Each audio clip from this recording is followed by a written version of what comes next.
And this is a competitive game where each player is going to be running their own newspaper outlet. And in this game, players are going to be starting the game with a blank newspaper grid, and then there's going to be a whole bunch of tiles out in the middle of the table, and players are going to be racing to add those to their own specific newspaper. But the catch here is that each newspaper is going to be starting with a centerpiece, and players are going to be starting with that already on their board. Then it's going to have certain objectives and scoring opportunities that players are trying to match up in order to maximize their scoring potential, and you'll be trying to meet those requirements by finding the appropriate tiles out in the middle of the table, then adding those ones to your board. And of course, all the tiles are going to come in all sorts of shapes and sizes, and you don't know which ones are ads or articles or photos, but you do know the orientation because on the back of each of the tiles there's going to be some fake text, and just looking at the way that that text is oriented is going to let you know which way that the tile is oriented on the other side. And if you're familiar with Galaxy Trucker, this game works almost the same way when it comes to drafting the tiles, because all players are going to be racing to get those tiles first,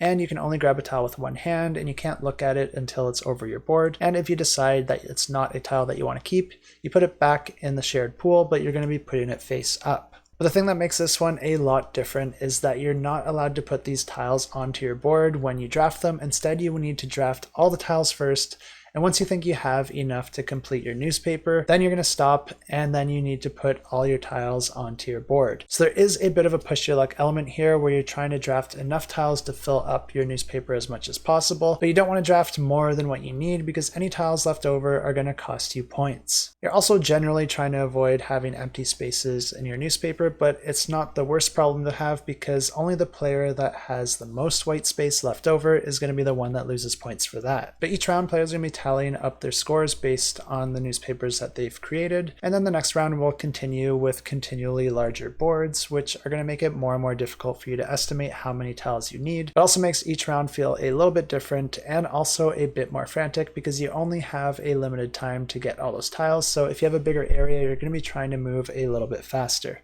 And of course, the player with the most points at the end of the game wins, and if you're interested in this one, I have links to their website in the description below where you can sign up to get notified of launch.